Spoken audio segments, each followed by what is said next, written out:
Svalbard always felt like a distant name on the map to me. A vast and seemingly empty place of cold and ice.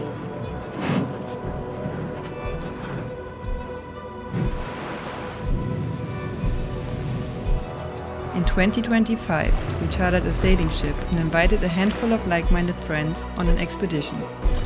And suddenly, Svalbard became very real.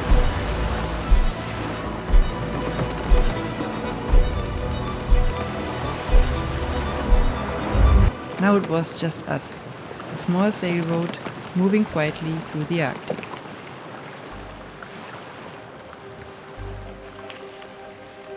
Our expedition starts in Longyearbyen. We board the schooner Ocean Sherpa, a beautiful glassy schooner with a thick steel hull built for the ice up here.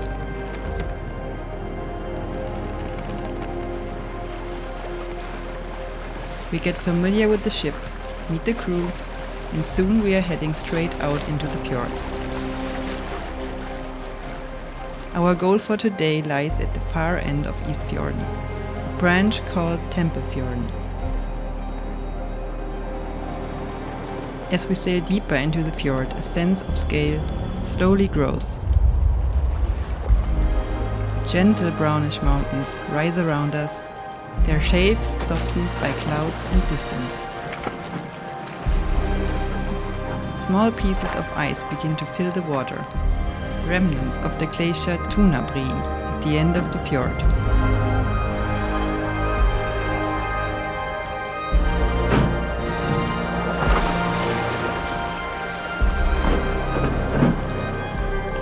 As darkness falls, we find shelter in a small bay near to the entrance of the fjord. We drop anchor and call it a day.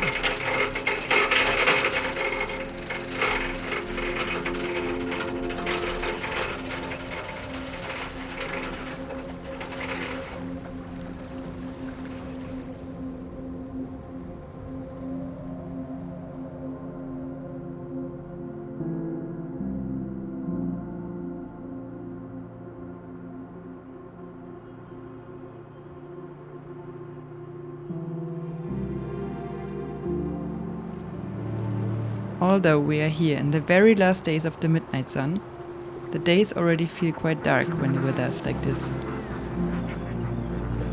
A thick layer of fog steals the daylight, turning everything into a muted, almost monochrome world.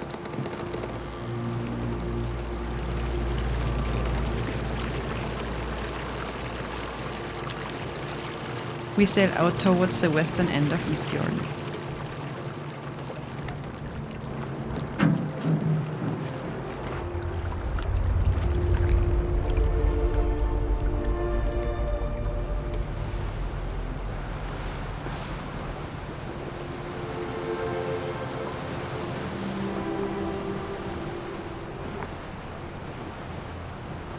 Slowly the clouds begin to lift, just in time to pick up our expedition leader André, whose flight had been, let's say, delayed.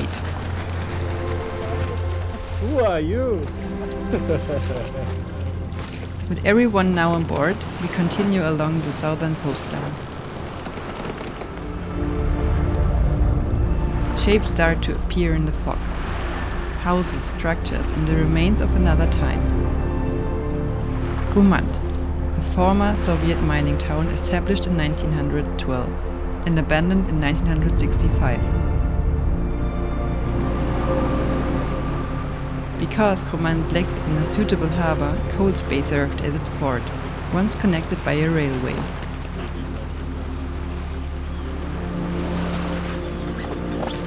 We go ashore in this ghost town, and an eerie feeling settles in.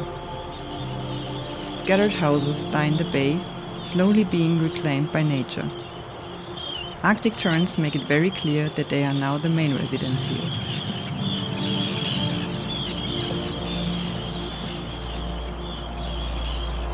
Some houses are in better condition than others. Only one building seems to be looked after, with the Russian flag waving in the wind.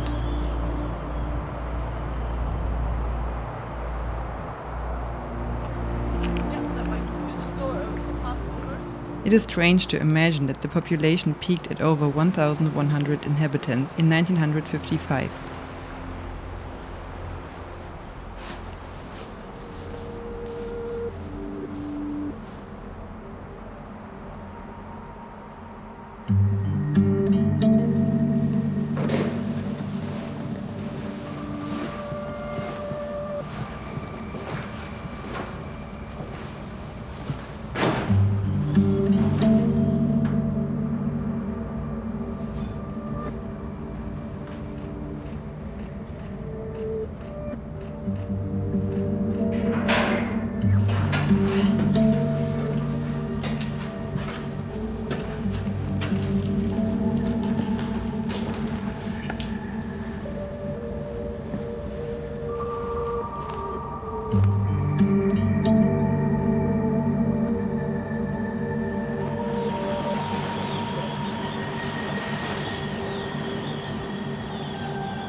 In the evening we set sail across the fjord to Umabukta.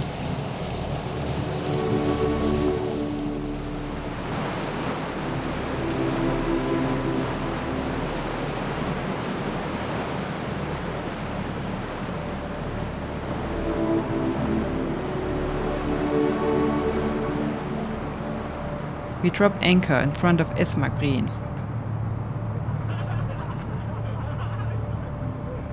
The last light of the day paints the clouds above this massive glacier outlet in soft tones.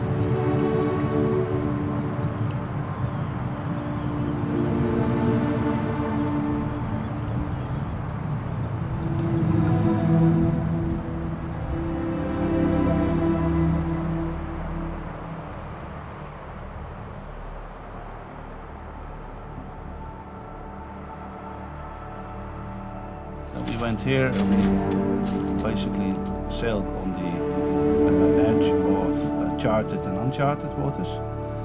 Oh, was it over there with the fulmars in the mist in the morning? Yes. That was the first one.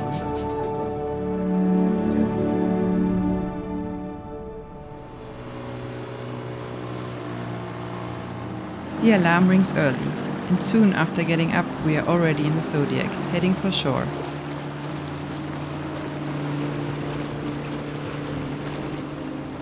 One special thing about Isfjorden is that you can walk along the shoreline, right next to the glacier's terminal face.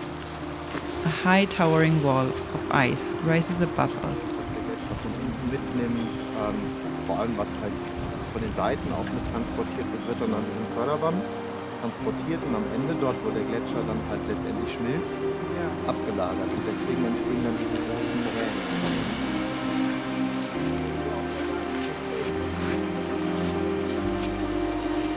Sharp rising blocks of ice break the monotony of the wall, standing several meters taller than the rest.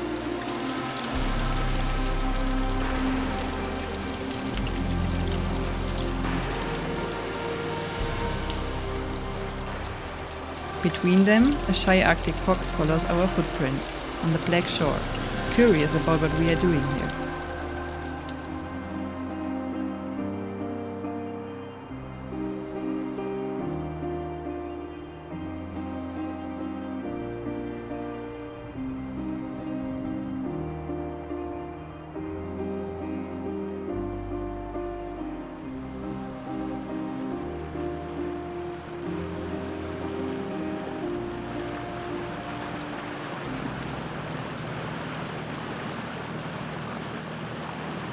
For us, it is time to move on, further north along the west coast.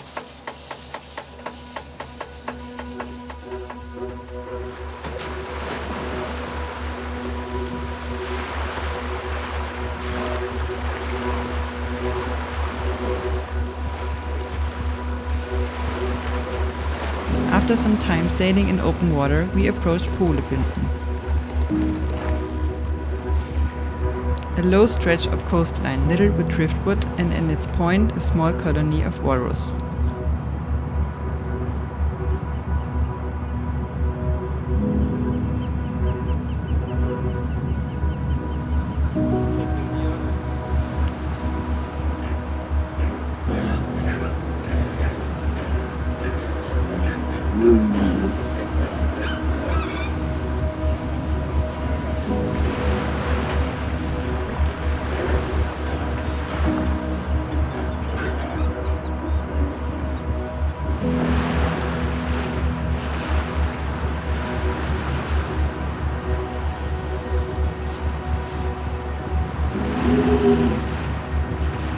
A surreal feeling to see these huge bodies resting on the beach.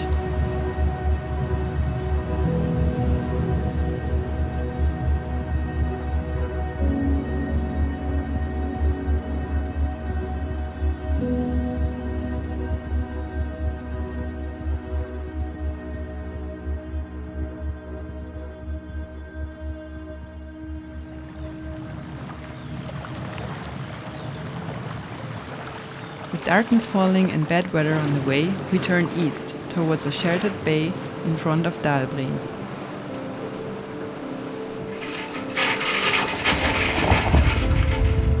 A deep jagged glacier full of crevasses.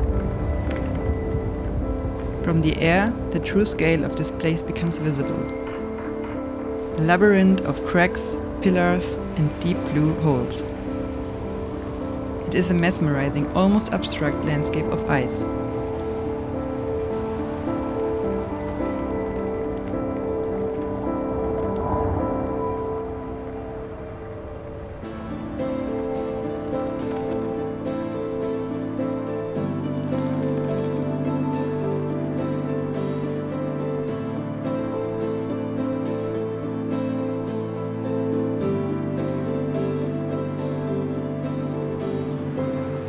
We decide to explore Dalbreen even more.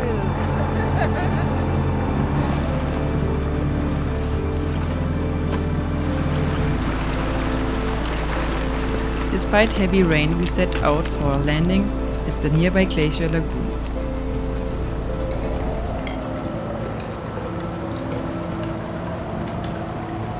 The place turns out to be almost impossible to capture in photos or video. The scale, the depth of the sound, the way icebergs grind and crack against each other, it's all hard to grasp.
Completely soaked, we return to the ship. Everyone is cold, but the wind is finally in our favor to set more sail. Soon the cold is forgotten as we howl on the ropes and watch the ship come alive, turning even more beautiful as she moves through a dark, rough sea.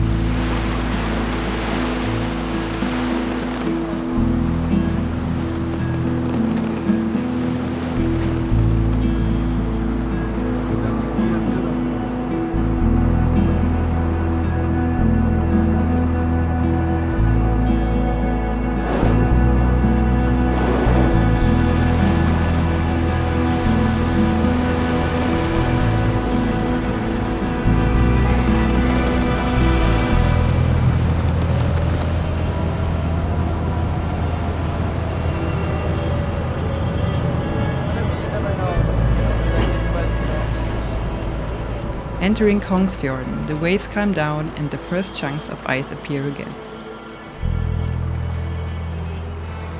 We sail towards the terminal phase of spitsbergen, where we drop anchor and end the day.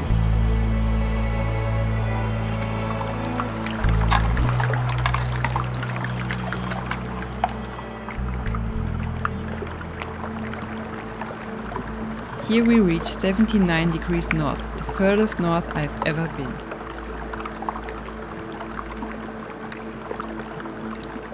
Throughout the night, drifting ice keeps hitting the hull, breaking our sleep. When we step on deck in the morning, we find ourselves in a foggy landscape. The fjord is full of sound, crackling and popping noises from thousand-year-old air bubbles bursting as the ice melts at the surface.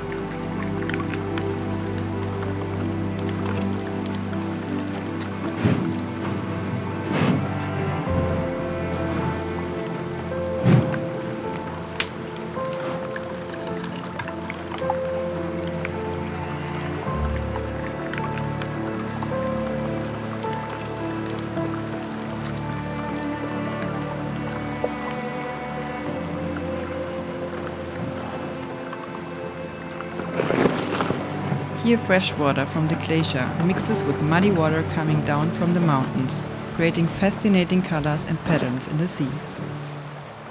From high up in the mast, these shapes become clearly visible, swirls of blue and brown broken by white ice.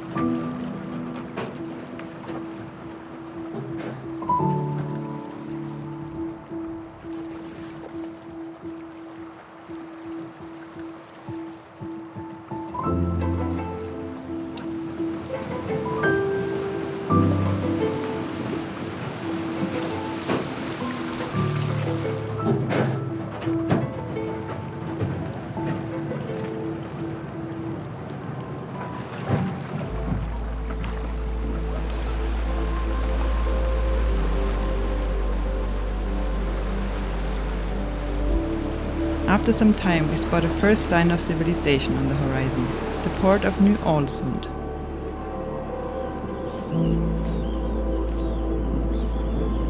Ny-alesund, the world's northernmost permanent settlement and an international hub for Arctic scientific research. Originally founded as a coal mining town in 1916, its main focus shifted to science in the late 60s. The settlement played a key role in the early polar exploration. It was the starting point for several attempts to reach the North Pole. We wander through the settlement and visit a small museum, a strange and fascinating place full of stories about life and research at the edge of the Arctic.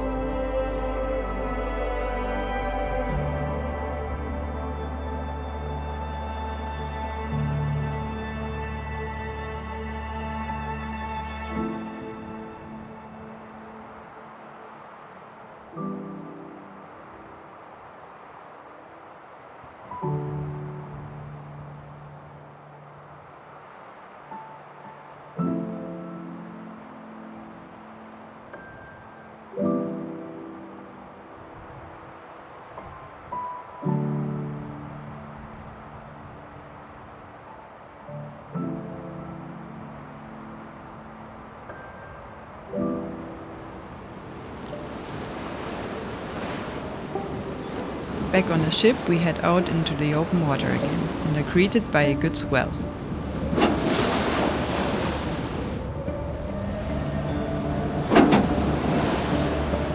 With steady wind in our favor and the clouds beginning to clear, our captain gives the order to hoist all sails.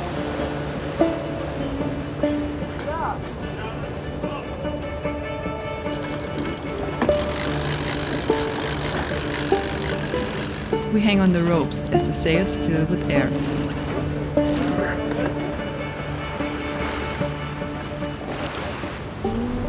In time for the golden light, we finish the last sail, and our ship sails forward towards Prince Karl's foreland into the wild.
We wake up to blue skies at Sarstangen, a sandy headland that reaches more than 3 kilometers out into the sea. The perfect living conditions for walrus.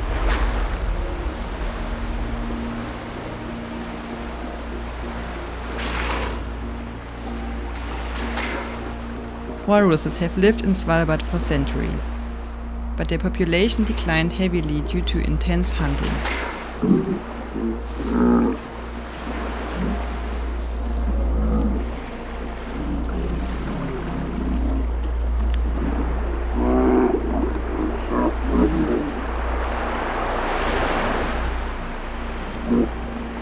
Since they were protected in 1952, their numbers have been slowly recovering.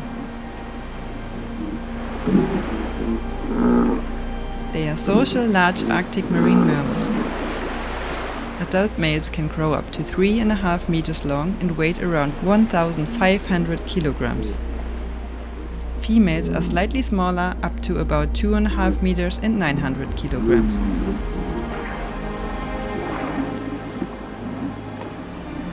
Both males and females grow tusks. They can reach around 1 meter in length.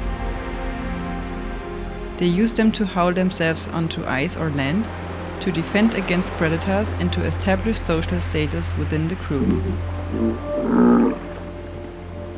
Their sensitive whiskers help them feel and find food like clams and other shellfish on the seabed.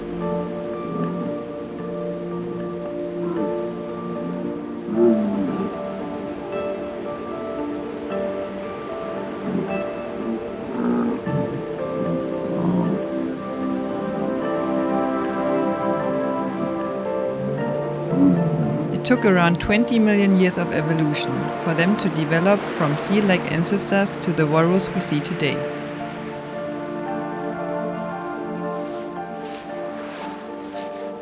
We spent several hours quietly observing the colony before heading back to the ship.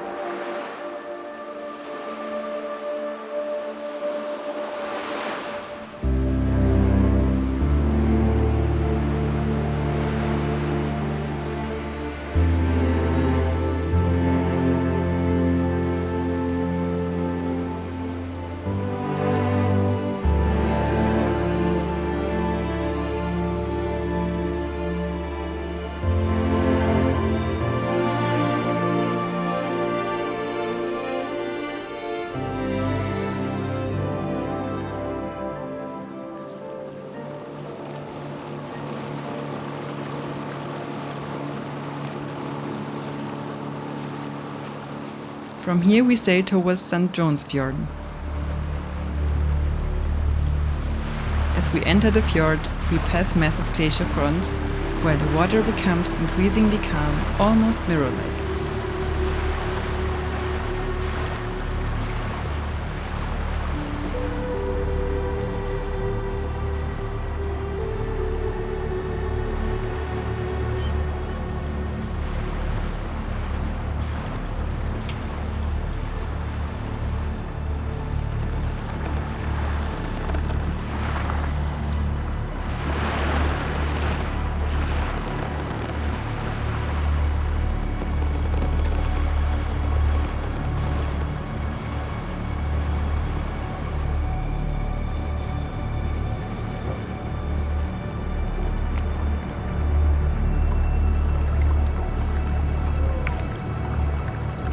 Approaching Isfjorden at the end of the fjord, the ice grows denser.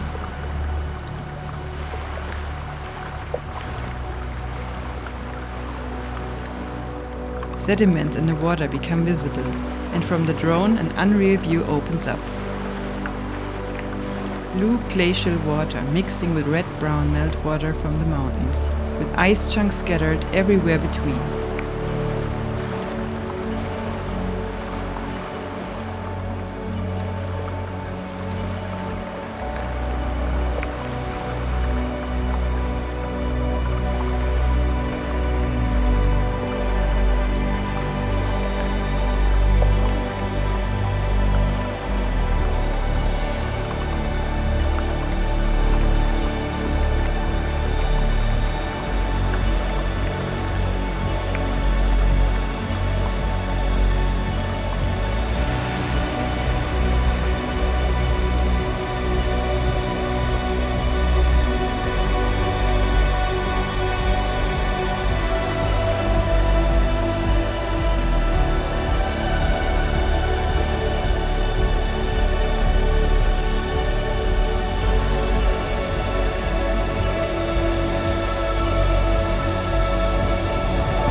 Before sunset, we hike up onto the ridge of Valentinsrücken above our anchorage to get a better view of Isfjorden.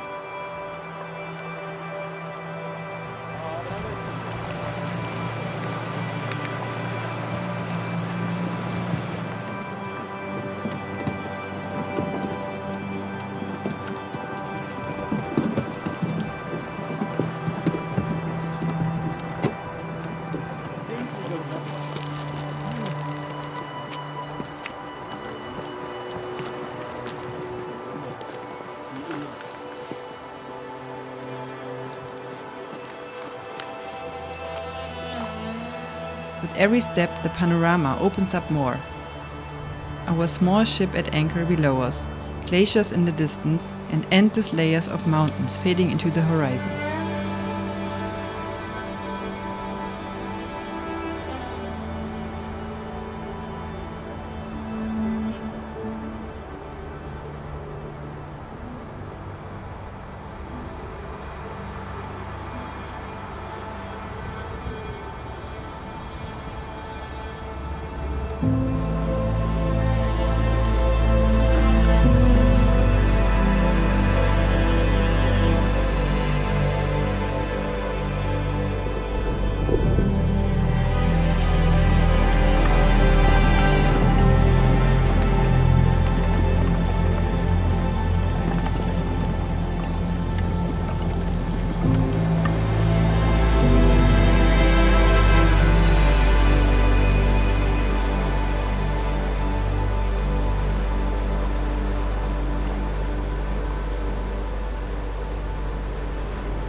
One last time we make our way back down to the shore and out to the Ocean Sherpa, the ship that has become our home over the last few days.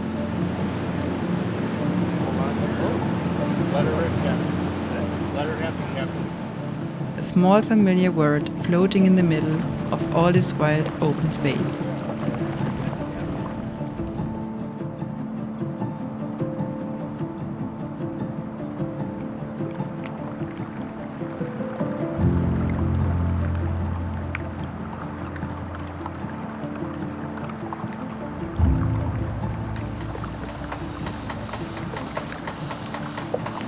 our last morning, the anchor comes up once more and we begin our journey back towards Longyearbyen.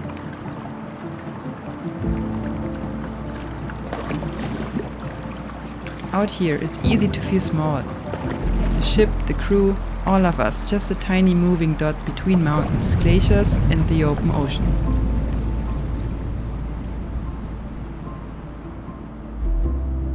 By the time Longyearbyen appears again on the horizon, I feel both grateful and a little bit melancholic. Grateful for the calm days and the rough ones, for the wildlife we were allowed to see, and for the people who shared this ship and this week. Journeys like this always feel too short. Svalbard will probably stay a distant name on the map for most people. For me, it has become a place of memories.